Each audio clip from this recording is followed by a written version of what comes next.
भी हालत में अपने कदम पीछे नहीं हटाएंगे और इसी चीज को आगे बढ़ाते हुए अपने इन 11 कर्मचारी साथियों ने अपने प्राण त्यागने की चेष्टा कर दी है अगर सरकार अपनी बात नहीं मानेगी तो।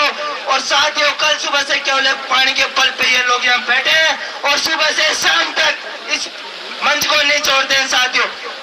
सुबह आधे घंटे अनुरोध करने के पश्चात ये साथी इस मंच से उठ करके वहाँ बैठे। क्यों? क्योंकि यहाँ पे पंखे नहीं चल रहे थे, गर्मी ज्यादा हो रही थी।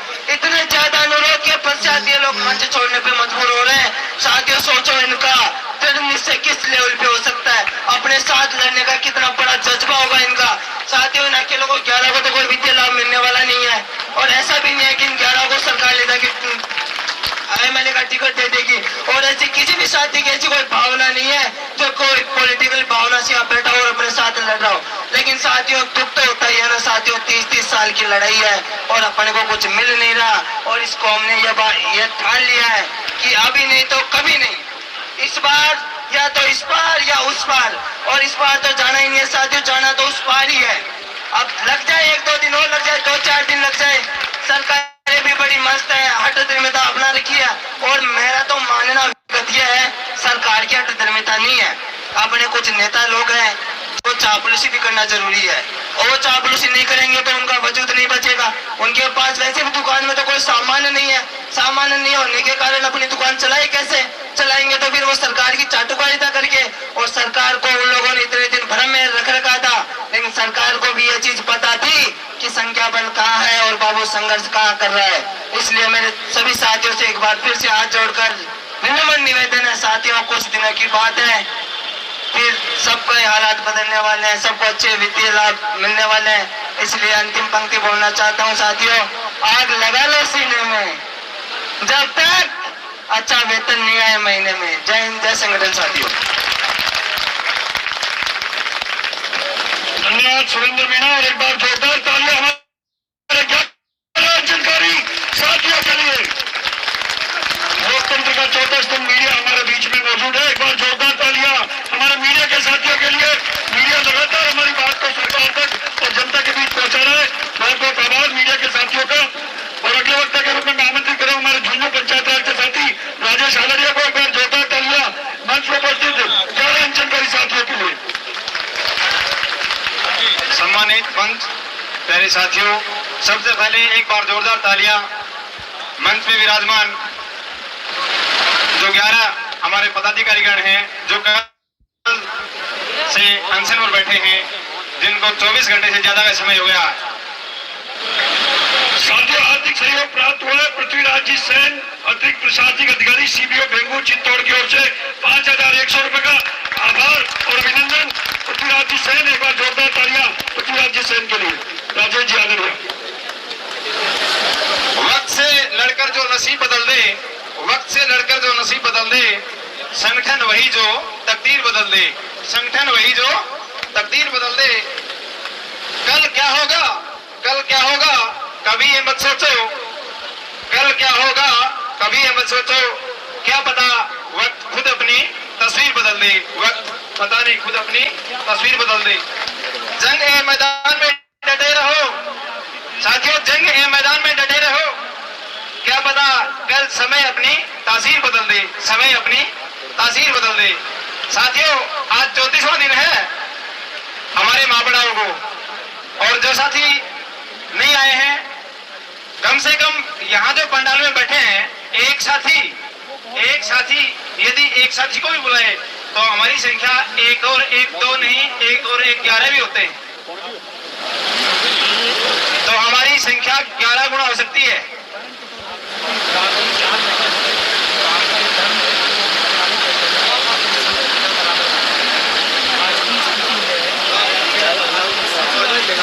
साथियों, मैं उन साथियों के लिए एक कविता सुना रहा हूँ, बता रहा हूँ, जो आज तक 34वें दिन होने के बाद भी इस धरना स्थल पर, इस महापड़ाव में, इस जंग में नहीं पहुंचे हैं।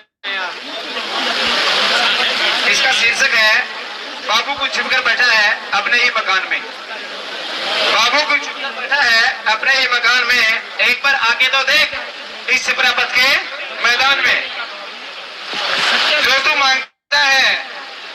मांगता है वो भी मिलेगा। तू एक बार आके तो देख, जंग ए मैदान में बाबू क्यों छिपकर बैठा है अपने ही मकान में। रक्तदान भी कर दिया है तेरी बाबू कौम ने। तेरी बाबू कौम बेसब्री से इंतजार कर रही है। सिर्फ एक बार अपनी उपस्थिति लगवा दे जंग ए मैदान में बाबू को छिपकर बैठा है अपने ही मकान में। सफलता शायद तेरे कदमों में है, सफलता शायद तेरे कदमों से कुछ ही दूर है। बाबू तू एक बार बोल के तो देख एक दूसरे के कान में। बाबू को छिपकर बैठा है अपने ही मकान में, एक बार आके तो देख जंग ए मैदान में। घर परिवार, बूढ़े माँ बाप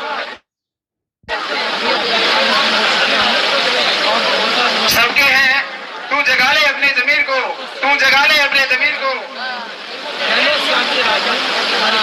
एक बार आके तो देख इस सिपरापत के मैदान में। साथी बाबूलाल भाई ने तो अपनी जान तक भी दे दी है किसी मैदान में। एक बार आके तो देख सिपरापत के मैदान में। तेरी बाबू कौम का भला हो जाएगा। तू जगा ले अपने जमीन को। चल उठ, जल्दी से आजा जंग ए मैदान में। एक बार आके तो देख सिपरापत के मैदान में। आमरण अनशन पर बैठ चुके हैं तेरे बाबू भाई। अपने दरिया दिल में जाकर तो देख। अरे बाबू, अपने दरिया दिल में जाकर तो देख। तेरे लिए मरने को तैयार बैठे हैं जंग ए मैदान में। एक बार आके तो देख सिपरापत के मैदान में।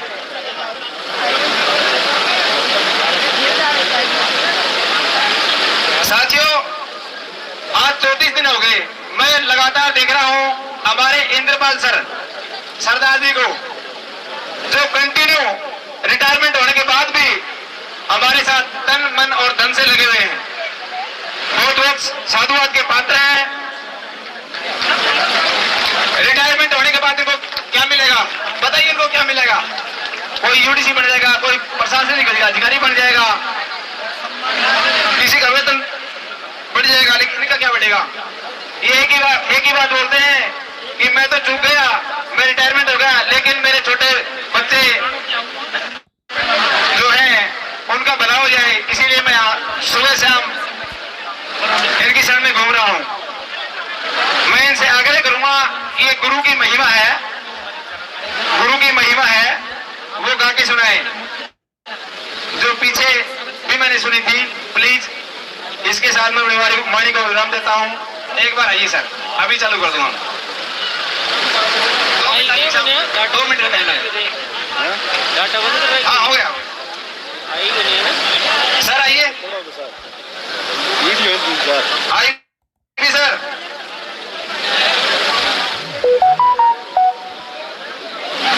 हो गया।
सभी सम्मानित साथियों और अनशन कर रहे आदरणीय प्रदेश अध्यक्ष जी और साथी, आप सबको आदर प्रणाम।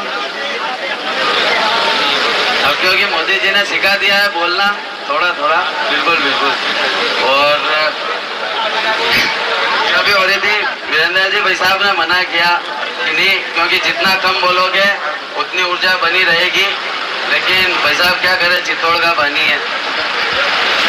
तो सबसे पहले तो मैं वीरेंद्र भैया की स्टाइल में वो जो बोलते हैं आपसे, बाबूजी, भूल गए सर, बाबूजी कैसे हो। अब मैं थोड़ा चाहता हूँ मेरे स्टाइल में भी कि बाबूजी हाँ जी, कैसे हो। थके हुए, अड़े हुए, खड़े हुए, अपने न्याय मांगों के लिए खड़े हो जाइए, सरकार को मंदिर में प्रेम चाहिए। क्या इधर 45 दिनों से किस लिए बैठा है, यह जो जुलूस आप सब होना चाहिए।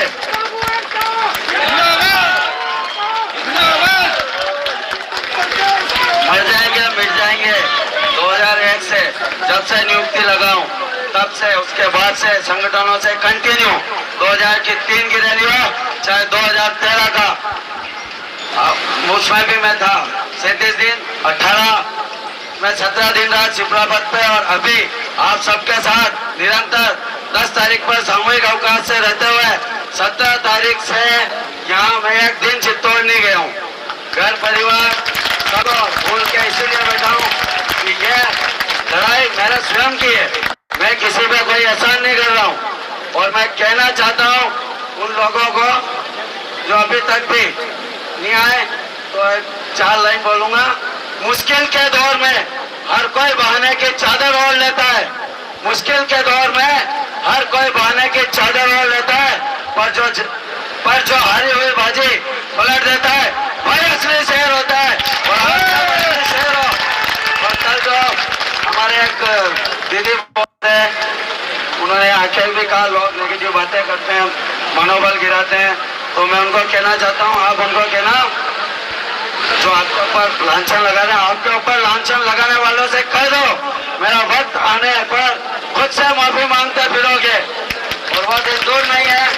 और मेरा संघर्ष करने पर कभी हार नहीं होती है, क्योंकि परिणाम है जो आप लोग सुन रहे थे ना कल पदोन्नति की।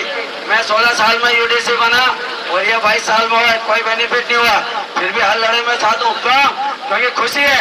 मेरे चित्तौड़ में 2 साल 4 महीने में सबसे कम यथार्थ खेल सीबी ऑफिस, उसके बाद 3 साल 2 महीने में यूडीसी बने, और 8 साल 3 महीने में ओए बना है मेरा निर्मल बेगर जो मातृ कुंडिया। तो ये आप लोगों की ये एकता की ये जीत है, इस महासंघ की देन है, इसलिए आप उन्हें विश्वास रखे, यहाँ से हम कुछ ना कुछ लेके उठेंगे। अब मैं ये नहीं कहता क्या है क्या नहीं है, वो हमारी प्रदेश कार्यकारिणी वो यह जाने, लेकिन इतना कहता हूँ ये लड़ाई स्वयं की है, अपनी है, अपने परिवार की है, ये माने आप अपने ऊपर भरोसा रखें। और अब ये छोड़ दें जो नहीं आ रहा, वो भी जो नहीं आ रहा है वो उनकी अंतरात्मा उनको हितकार रही है। हाँ नहीं भी आएंगे कोई बात नहीं, यह शहर नहीं है, खूब है। ओके, जय हिंद, जय भारत, जय राजस्थान। धन्यवाद राकेश जी, मैं नमन करता हूँ आपके जोश और जज्बे को। एक बात बताना चाहूंगा मैं आपको, कल सुबह राकेश जी ने बोला कि भाई साहब मैं बाद में खाना करके आ जाऊंगा, और वो उनका पहले प्लान नहीं था कि वो किसान अनशन पे बैठे, और वो खाना नहीं खा के आए सुबह। पता नहीं अचानक क्या सर्कमस्टेंस बनी, भाई साहब मैं तो नहीं बैठूंगा, और कोई बैठे या नहीं बैठे, कल सुबह भी मैंने कुछ नहीं खाया, और उसके बाद जो जोश और जज्बा है, मैं नमन करता हूँ राकेश जी आपके जोश और जज्बे को। एक बार जोरदार तालियां राकेश राव जिलाध्यक्ष चित्तौड़ के लिए। और अगले वक्ता हमारे जयपुर जिलाध्यक्ष भाई मुकेश मुकेल, एक बार जोरदार तालियां मंच पर बैठे हुए 11 जनकारी साथियों के लिए।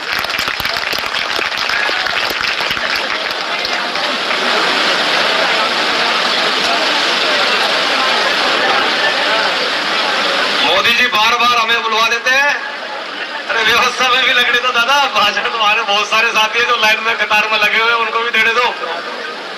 सम्मानित मंच और हमारे आमरण अनशन के मेरे सहयोगी साथी सभी को मैं हमारे प्रदेश की राजधानी जयपुर गुलाबी नगरी से इनको सभी साथियों को नमन करता हूं। साथियों, जो आज हमारी प्रमुख मांगों को लेकर साथियों पड़ाव के स्थल पर आज आमरण अनशन के दूसरे दिन हमारे बीच में साथियों बैठे हुए हैं। साथियों, आप सभी को विदित है कि आज हमारा महापड़ाव का 34वां दिन और सामूहिक अवकाश को लगभग 40 दिन। अब तो साथियों गिनती भी हमारा दिमाग से निकल गई कि क्या है क्या नहीं। हम तो हमारा घर बार और हमने सब कुछ ये महापंडाली बना लिया, ये मान के चलो। आप हालात तो ये है कि ऑफिस की शक्ल देखे 40 45 50 दिन हो गए, यही पता नहीं कि ऑफिस की दिशा किधर जाती है। अब तो सीधे गाड़ी चाहे 4 व्हीलर से है चाहे 2 व्हीलर से है, सीधा मानसरोवर सिपरा पथ की ओर हैंडल घूम जाता है, सीधा अपना यही यहाँ से पहुंचते हैं। साथियों, हालात ये हो गए साथियों। अब तो यही बात, ये ऐतिहासिक पल है साथियों हमारे लिए, और ऐसे पल हमें दोबारा देखने को नहीं मिलेंगे साथियों। ये बार बार मौके नहीं आते साथियों आंदोलन के। मेरा सभी साथियों से निवेदन है, करवत निवेदन है साथियों, जो भी साथी अभी भी घरों में बैठे हुए हैं, अवकाश पर रहते हुए भी है, अवकाश नहीं ले रहे, कार्यालय में भी जा रहे, उनसे भी निवेदन है कि अंतिम मौका है पूर्ण आहुति का साथियों, और उन पूर्ण आहुति में अपन को शामिल होना बहुत जरूरी है साथियों। एक एक व्यक्ति की पूर्ण आहुति लगना बहुत जरूरी है साथियों, जब भी सरकार तक हमारी आवाज पहुंचेगी, ये पक्का मान लेना साथियों। अब बहुत दिन दूर नहीं है साथियों जो हमारी सफलता हमारे कदम चूमेगी। मैं आपको इस मंच से कहना चाहता हूं साथियों, हमें शीघ्र ही हमारे आदेश मिलने की प्रतीक्षा है। आज नहीं तो कल साथियों वो दिन आने वाला है जो हमारे आदेश हमारे पास में होंगे साथियों। हमें हमारे जोश को कम नहीं करना है, जोश और जज्बे को बनाए रखना है साथियों। साथियों, मांग भी बड़ी जोरदार है, हमारी वित्तीय मांगे हैं।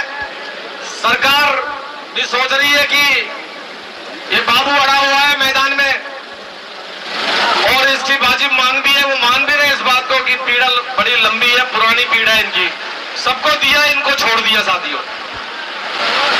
कल भी शासन सचिवालय में देखा होगा साथियों आपने, हमारे अभी 2 वर्ष की जो छूट का लाभ मिला, सबसे पहला अग्रिम पंक्ति में लाभ लेने वाले वही साथी थे साथियों, सचिवालय वाले, जो पूर्व की भांति वो एक गट्टे के पड़ के पेड़ के चक्कर लगा के पदों की संख्या में बढ़ोतरी कर लेते और प्रमोशन की प्रतीक्षा करना, प्रमोशन प्राप्त कर लेते हैं साथियों। और हमें उसी कामों के लिए संघर्ष करना पड़ता है साथियों। ये विडंबना है सरकार की साथियों। हम सरकार से इस मन से कहना चाहते हैं कि ये भेद को सरकार मिटा दे। नहीं, बाबू है वो तो 1000 मंत्रालय कर्मचारी है, यहाँ 1 लाख मंत्रालय कर्मचारी है राजस्थान के। ये दिशा और दशा दोनों बदल देंगे सरकार की। सरकार को अच्छी तरह सोचना चाहिए, सचिवालय में बैठने वाला बाबू सरकार की दिशा और दशा नहीं बदलेगा, लेकिन ये अधीनस्थ का बाबू जो आज महापंडाल में बैठा है, ये सरकार की दिशा और दशा दोनों बदल देगा साथियों। तो सरकार होश में आ जाए साथियों। साथियों, ग्रेड पे की मांग, हमारे समकक्ष जो कैडर है समानांतर ग्रेड की बात कर रहे हैं साथियों, और मुख्यमंत्री जी खुद कई भाषणों में कहा है, मैं खुद कई भाषणों में उनके शामिल हुआ हूं जयपुर में, उन्होंने कई बार मैंने ज्ञापन दिया, उन्होंने ये भी कहा है कि यार समान कार्य के समान वेतन होना चाहिए। उसके बाद भी 8-8, 9-9, 10-10 महीने गुजर जाने के बाद भी जो मुख्यमंत्री कहते हैं वो इसके सरकार के नुमाइंदे उसको पालन तक नहीं करते साथियों। ये बड़ी शर्म की बात है साथियों। हम इस मंच से कहना चाहते हैं कि जो हमारे समकक्ष कैडर है उनके बराबर हमको हमारा वेतन मान दिया जाए साथियों। हमको नई मांग नहीं कर रहे सरकार के सामने साथियों। और हमारा जो वेतन सरकार ने छीना साथियों, कई अधिकारियों से मैं बात करता हूं, कई मंत्री संतरी हमारे जो भी राजनेता आते हैं उनसे मैं जब बात करता हूं, पर्सनल व्यक्तिगत जाके भी उनसे मैं बात करता हूं इस बारे में, वो कहते हैं कि यार ऐसा भी हो सकता है क्या कि हमारी सरकार ने दिया, हमारी सरकार पिछली सरकार ने छीन लिया और इस सरकार में भी 4 साल हो गए फिर भी आपको नहीं लौटा है। मैंने सर यही तो बात है, कथनी करनी में अंतर है। इस सरकार ने अपने घोषणा पत्र में भी कहा था और जब हम इस महापड़ाव में 2018 में आंदोलन कर रहे थे, हम उस आपके नुमाइंदे जो हमारे बीच में आ रहे थे उनको भी हम कह रहे थे कि आपकी कांग्रेस की सरकार ने ये दे दिया और बीजेपी की सरकार ने हमसे छीन लिया। तो वो ये कहते थे हमसे कि हमारी सरकार आते ही पहला फैसला वही आपकी एक जो कटौती की है इसको लागू करवाने का होगा। लेकिन हमें दुख के साथ कहना पड़ता है कि 4 साल 5 साल खुद तोड़ने के बाद भी हमारी वो मांग आज तक भी कायम है साथियों। सरकार ध्यान दे साथियों, हमारे राजस्व के कर्मचारी, हमारे पंचायती राज के कर्मचारी, हमारे शिक्षा के कर्मचारी तमाम हमारे बीच में साथियों कंधे से कंधा लगाकर हमारे बीच में बैठे हुए हैं। मैं सभी से अनुरोध करूंगा कि वो भी अपने अपने विभागों में थोड़ा जागरूकता रखें कि कोई कर्मचारी हमारा कहीं काम पे तो नहीं लौट रहा है। जयपुर के साथी भी मेरे बैठे हुए हैं, मैं उनको भी नमन करना चाहूंगा कि कल वो भारी तादाद में साथियों आप लोगों के बीच में बैठे थे, करीब 1000 से 1500 की तादाद में आपके बीच में थे और आज भी आप लोगों के बीच में बैठे साथियों। खड़ा करने से, हाथ खड़ा कराने से समस्या का समाधान नहीं है साथी। ये मंच बाबुओं का मंच है, यहाँ हमारी कोई जात न बरादरी नहीं है। जात और बरादरी है तो केवल मात्र एक बाबू है साथियों, बाबू है साथियों। हम इसको कोई जिले में प्रदेश में नहीं बांटेंगे साथियों। ये हमारी एकता का प्रतीक है साथियों। बाबू एकता, बाबू एकता, बाबू एकता। जो भी साथी हमारे उद्बोधन देते हैं उनसे भी मैं निवेदन करना चाहूंगा कि वो आपस में जिले भाई, विभाग भाई इस तरह की बातें नहीं रखें मंच पे, जिससे जो साथी हमारे बैठे उनको हट पहुंचे साथी। हमें यहाँ ना विभाग का ध्यान रखना है, ना हमें जिले का ध्यान रखना है, हमें हमारे इस पांडाल को भरने का ध्यान रखना है। इस पर दिमाग लगाना है कि ये पांडाल कैसे भरा रहे साथियों। आप अपने अपने जिलों में, जयपुर में ये घोषणा करें जो साथी नहीं आ रहे उनको यहाँ लाने के प्रयास में जोर, जितना जोर लगाएंगे उतनी हमें सफलता हमें अवश्य मिलेगी साथियों। अब वो दिन दूर नहीं है साथियों जो हम आदेशों की प्राप्ति के अग्रसर हो रहे हैं साथियों।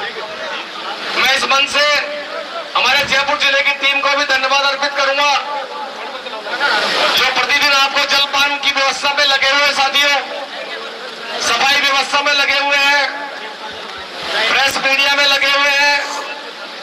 हमारे सुनील जी मोदी जो दिन भर 10 बजे से लेकर शाम को 8 बजे तक, मैं कहता हूं 2 टांग से नहीं 1 टांग से खड़े होकर इस मंच का संचालन करने पर तालियां साथियों सुनील मोदी जी के लिए। ऐसा कोई व्यक्ति नहीं हो सकता जो साथियों जिसके घर में कोई काम नहीं हो, लेकिन ये व्यक्ति नियमित रूप से 35-34 दिन से लगातार हमारे जोश और खरोश को बढ़ा रहा है साथियों। एक बार मोदी जी के लिए एक बार तालियां साथियों। हमने बड़े बड़े आंदोलन देखे साथियों जयपुर की राजधानी में, लेकिन कभी भी एक व्यक्ति को एक मंच का संचालन इतने लंबे समय तक चलाते हुए मैंने नहीं देखा साथियों। इनके जोश और जज्बे को साथियों सलाम करता हूं मैं जयपुर की तरफ से।